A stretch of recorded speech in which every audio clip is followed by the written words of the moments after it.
Hello, welcome or welcome back. Today I am talking about how your reality never lies, and it is the key to understanding the quality of your consciousness, and that's what I want to talk about today, so stick around.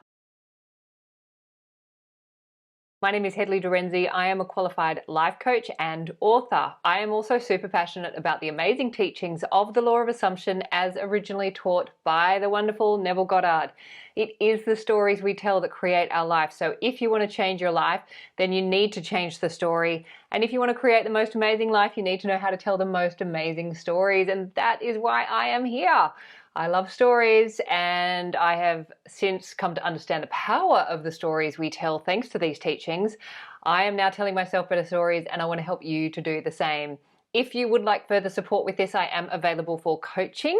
You can find all of those details in the box below, or if you just want to stay connected, I am on Instagram and you can find those details in the box below as well. Okay, so today I am talking about how reality never lies and how it is the key to understanding the quality of your consciousness. I am currently visiting family at the moment, which is why the background is different.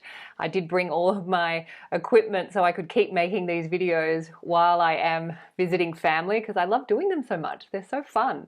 And also I finally got myself a new microphone. I was using my the hands-free thing that I wear in the car to talk to people on the phone while I'm driving.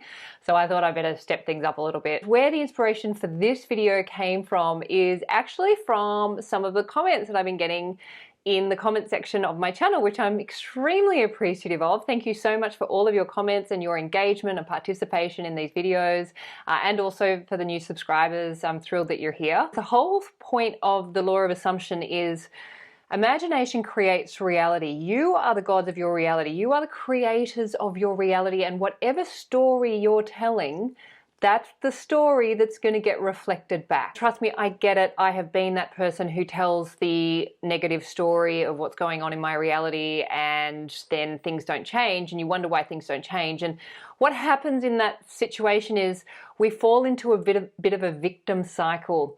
And what we're doing is we don't really understand the power that we're holding in our imaginations and how we're actually kind of wielding that around unconsciously by reinforcing the stories of what it is that we don't want to experience. Reality doesn't lie. So if you want to know the quality of the stories that you're telling yourself, all you need to do is just look out into your physical reality and to observe from a very non-judgmental, objective perspective of what is coming back at you from within your reality. So what's being reflected back in your reality is exactly what the quality of your consciousness will be. So if you're in a reality currently where things aren't working out for you, so situations are arising and they're unfavorable, perhaps things aren't working out with your specific person, maybe you've been in no contact for a really long time,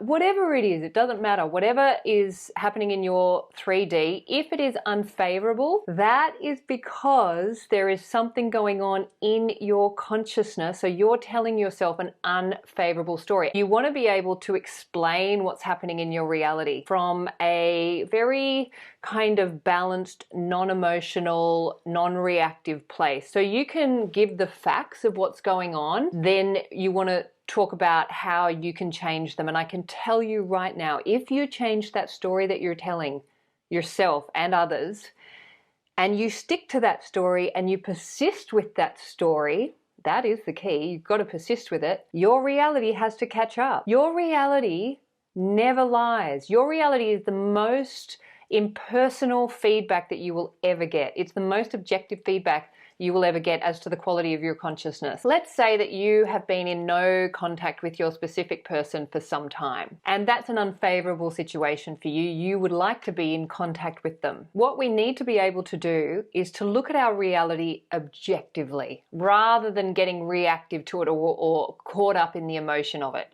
We want to look at reality and say, okay, what is my reality showing me? What am I consenting to? So I'm consenting to the fact that my specific person is not in my reality at present. That has nothing to do with them. Let me assure you, that has nothing to do with them and everything to do with you.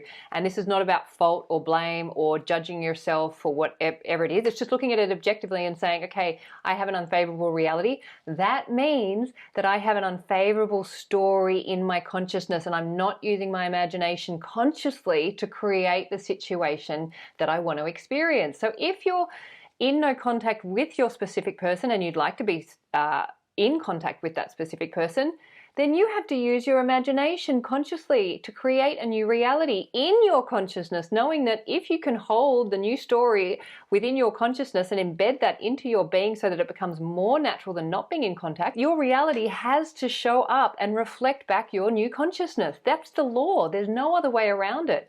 So if that's not happening, that's just simply because you're not using your imagination consciously. And if you say, well, I've been trying to do this for years or months or whatever it is, that's great. But if it's not showing up in your reality, that's because there's something in your consciousness that you haven't yet figured it out how to align yourself to the experience of what you want to experience. So all you want to do is just take a step back, take a breather, really try and be as honest as you can about what it is that you're experiencing in your reality, and take out all the judgments of it and just look at reality from a very objective perspective and say, all right, I know I'm the creator of my reality. I have an unfavorable experience happening in my reality right now. I know that by shifting my consciousness and aligning to the experience that I want to have in my consciousness, reality has to show up. So what do I need to do that? Well, I need to engage my imagination. What is it like to be in contact with that specific person? Write it out, create the narrative, create the scene of being in contact with that person, and then align yourself to that experience to the point where you are in contact with that person and that person is in your reality. Yes, it's in your imagination, but imagination is the one and only reality. Imagination creates reality. So if you can hold that state in your imagination and persist with that new story in the face of opposition, which is reality showing you the opposite, then reality eventually has to catch up. There is simply no other way around this. This is law. This is how life works. And the reason that some of us struggle with this is because we simply haven't been taught this. We have been conditioned to reality is what's real and we have no power or influence over it. We're essentially a victim to all these external events and situations and circumstances that are happening outside of us, and there's nothing we can do about it. So it's very natural to feel as though you're struggling and you're not really kind of getting this. And that's why, watching these videos and reading the books and doing this on a daily basis, which is what I do in my life, trust me, I work on this every day of my life because I know, like you, I've been conditioned to the way most of us been conditioned, which is reality is what's real and imagination is false. And we're all just like pawns in this game of life where we have no influence over what's happening. It's not true. But to recondition ourselves to believing that actually, yes, you are the creator of your reality and what you hold in consciousness is what gets reflected back. That can take a little bit of time to really embed into consciousness, but that's what that's what persistence is, and that's what sticking with this is. And when you stick with this, you're sticking with yourself. You're committing to yourself. I just wanted to remind you that your reality is your greatest feedback as to where you are in your consciousness. And if you are experiencing something unfavorable in your consciousness, that just means that you need to use your imagination to create a new state, to create a new experience using your imagination. You can't do it in reality because it's not happening, so you have to use your imagination. So if you can go into your imagination every day and hold that state and hold that image and that story of what it is that you would like to experience, and for that to become more natural than what you're experiencing in your reality, then reality will catch up to that experience in your consciousness and it will get reflected back. That is the law, but you've got to be honest with yourself about if in reality just never lies. Look, I hope this has given you a little bit of a push in the right direction. That's what I'm here for. And remember, you are the creators of your reality. You are the superstar of your show. You are the producer, the writer, the director, and the actor of your movie. Whatever you assume to be true will be so. So assume the best for you and assume the best for everyone in your movie too, and you will have the most amazing life, and that is my wish for you. Thank you for listening. If you would like to share this with family and friends, that would be great. If you'd like to subscribe to my channel, I'd love to have you, and I look forward to seeing you next time. Thanks. Bye.